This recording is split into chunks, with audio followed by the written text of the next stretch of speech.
다운스윙을 할 때 오른 팔꿈치가 이렇게 들어가면 안 된다고 하죠.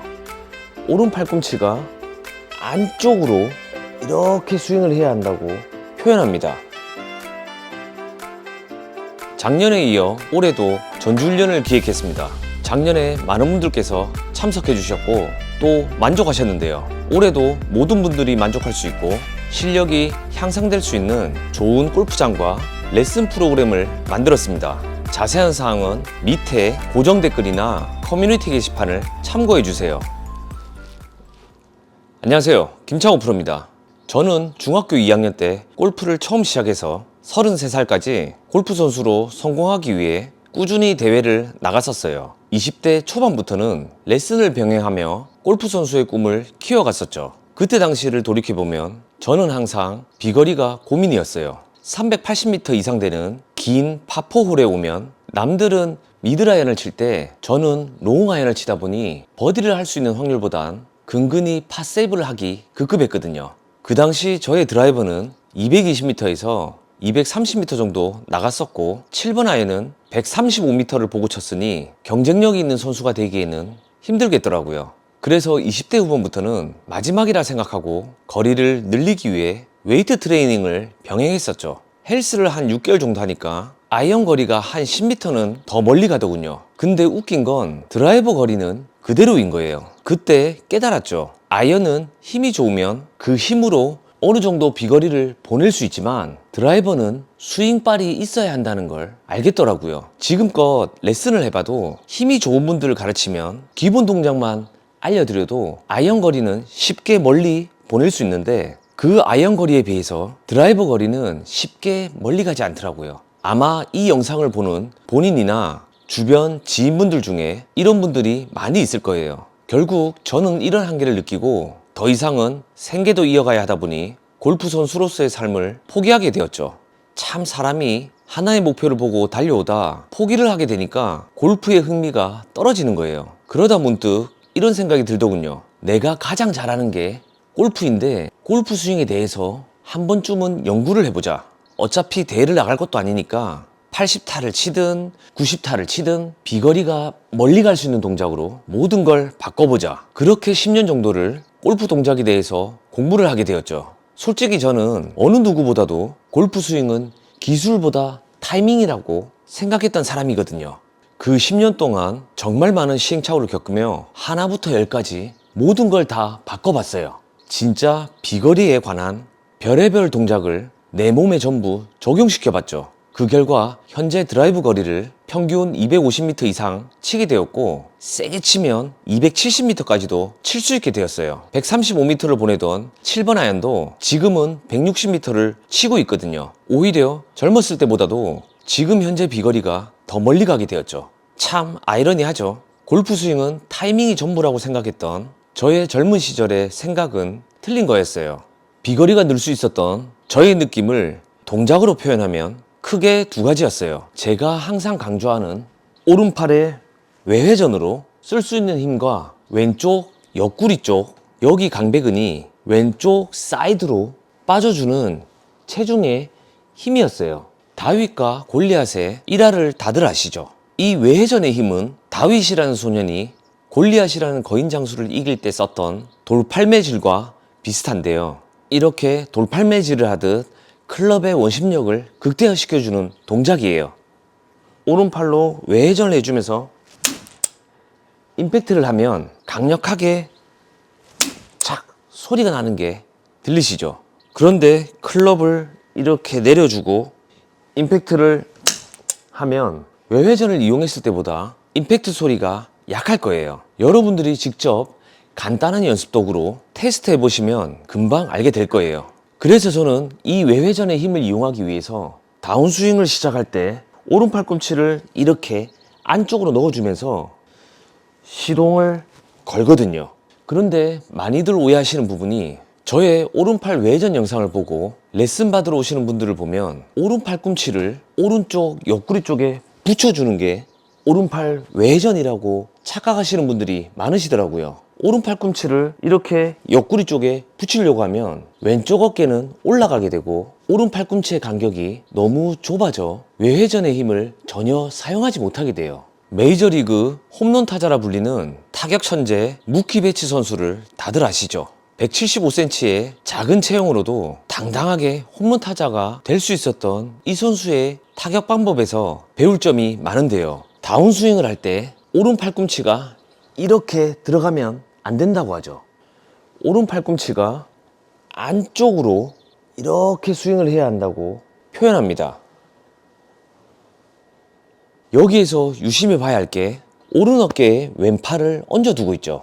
이렇게 오른 어깨를 붙잡고 있는 이유가 오른 어깨가 먼저 선행하면 오른 팔꿈치는 이렇게 옆으로 벌어지게 되고 옆구리에 붙게 되어 있어요. 그런데 오른 어깨를 붙잡아 두고 오른팔로 외회전을 하게 되면 오른팔의 간격은 점점 넓어지며 오른팔의 뒤틀림을 느낄 수 있게 돼요.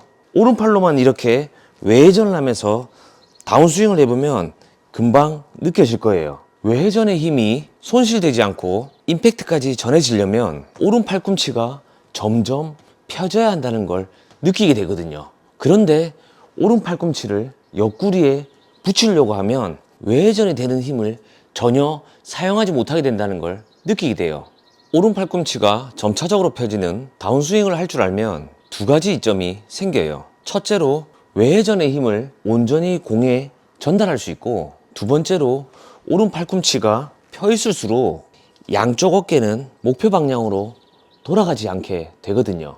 만약 오른 팔꿈치가 좁아지면 양쪽 어깨가 쉽게 열려 엎어치는 스윙을 할 수밖에 없어요. 백스윙을 해서 다운스윙을 할 때는 외회전의 힘을 사용하기 위해선 이렇게 오른 팔꿈치가 점차적으로 넓게 내려와야 어깨는 45도로 목표 방향을 향해 등지고 있는 느낌이 들 건데, 유명한 프로들의 다운스윙을 보면 하체는 돌고 있지만 어깨는 아직 45도로 기다리고 있는 게 보일 거예요. 프로들이라면 공통적으로 나오는 동작이에요. 이 45도의 단차가 왜 중요하냐면 임팩트에서는 체중의 힘을 써야 하는데, 이 힘을 쓰기 위해선 다운스윙 때 어깨가 이렇게 45도로 기다려주는 이 한 발이 아직 남아 있어야 돼요. 골프 클럽을 이렇게 대각선으로 두고 백스윙을 해서 오른팔 외회전으로 다운스윙을 하면 45도 단차가 유지되어 있을 거고, 이 상태에서 바닥에 둔 샤프트 방향으로 골반 턴을 해주면 여기 왼쪽 광배근 쪽이 쭉 당겨지는 장력을 느끼게 될 거예요.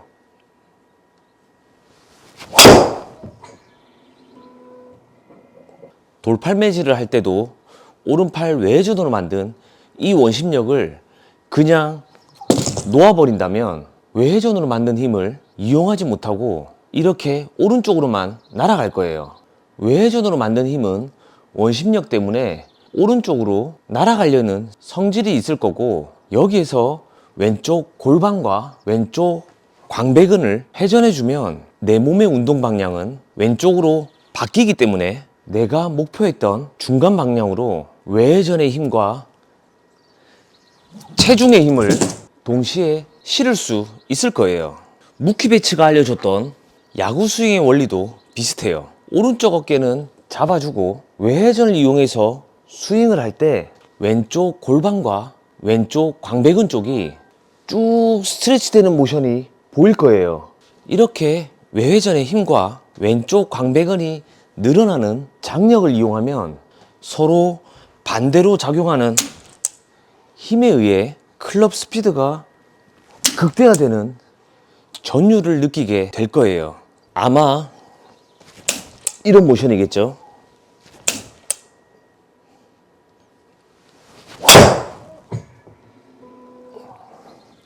한 가지 주의해야 될 게, 대부분의 사람들이 다운스윙을 하고 여기 임팩트 존에서 손목으로 때리려고 하는데, 이렇게 손목으로 때리면 오히려 비거리는 적게 나가게 돼요. 왜 그러냐면 이 드라이버 클럽도 9도나 10도라는 고유의 로프트 각도가 있는데, 손목이 풀리면서 임팩트가 되면 9도였던 로프트 각도가 14도나 20도로 맞게 되거든요.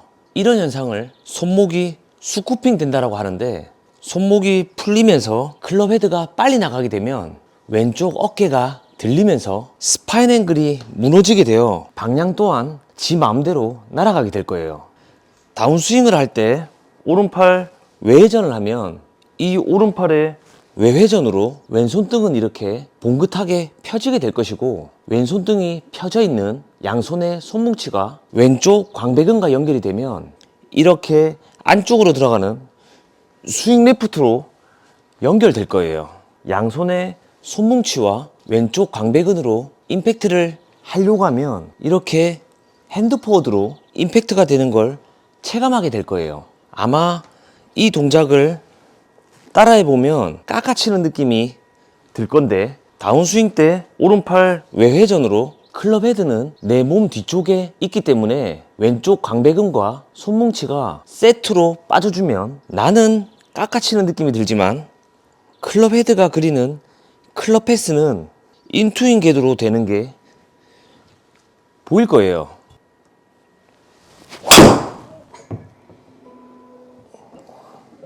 드라이버나 우드는 이 샤프트가 낚싯대와 똑같은 카본 재질로 되어 있기 때문에 휘었다 펴지는 탄성을 가지고 있어요. 그래서 실제로 공이 맞을 때 이 샤프트가 휘었다 펴지면서 비거리 증가에 도움을 주는 게 이 샤프트의 역할이거든요. 그래서 킥 포인트라고 하이킥, 미들킥, 로우킥이라는 이 샤프트가 어디에서 튕겨줄지 특성을 나눠준 거고, 샤프트의 탄성 지수에 따라 샤프트 가격이 정해지는 거예요.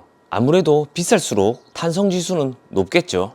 반면에 아이언은 남성분들 같은 경우는 스틸 샤프트를 많이 쓰시죠. 카본 샤프트는 휘어지는 탄성이 장점이라면 이 스틸 샤프트는 휘어짐의 탄성을 최소화시켜주는 게 장점이거든요. 아이언 클럽은 이 7번 아이언을 160m를 보고 친다면 항상 매 샷마다 160m를 일정하게 보내야지 굿샷이라고 하는 거고, 드라이버 클럽은 내가 평균 250m를 보낸다면 한 번씩 걸리는 오잘공이 나와서 270m까지 날아가도 굿샷이 되는 거예요. 왜냐면 아이언샷은 홀컵을 직접 보고 치기 때문에 157m나 163m 같이 끝에 1m 단위로 정교하게 쳐야 되는 클럽이라 샤프트의 탄성이 필요 없는 거고, 드라이브 샷은 IP를 보고 치기 때문에 260m, 270m 같이 10m 단위로 페어웨이를 보고 최대한 멀리 칠 수 있게 샤프트의 탄성이 중요한 거예요. 제가 왜 이런 얘기를 하냐면, 대부분의 사람들이 비싸게 주고 산 이 카본 샤프트를 믿지 못하고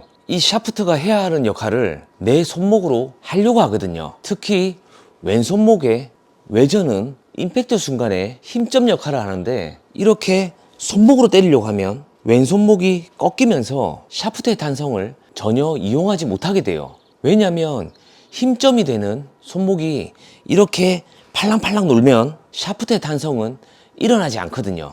오히려 손목은 핸드포워드로 이렇게 버텨주면 샤프트의 탄성이 느껴지는 게 체감될 거예요. 학창시절 선생님께 매를 맞을 때 오른손이 먼저 가서 이렇게 때리면 아프게 때릴 수 있다는 건 누구나 알고 있을 건데요. 왼손으로 때리려고 하면 이렇게 손목을 이용해서 때리면 아프게 때리지 못할 거예요.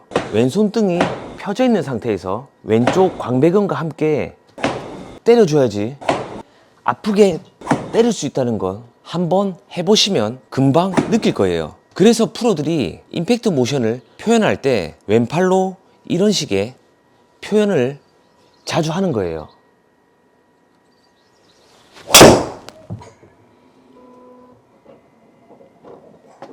다윗이 골리앗을 이길 때 썼던 외회전의 힘과 왼쪽 골반과 왼쪽 광배근의 장력으로 체중의 힘을 사용할 줄 알면 여러분들의 비거리는 분명 증가할 거예요. 거기에 왼손목의 외전으로 임팩트를 한다면 샤프트 탄성에 의해 비거리와 일관성 두 마리 토끼를 모두 잡을 수 있을 거예요. 10년 동안 연구하고 시행착오를 겪으며 저의 비거리가 많이 늘었기 때문에 자신있게 말할 수 있습니다. 오늘 영상 잘 참고하셔서 많은 도움 되셨으면 좋겠습니다. 감사합니다.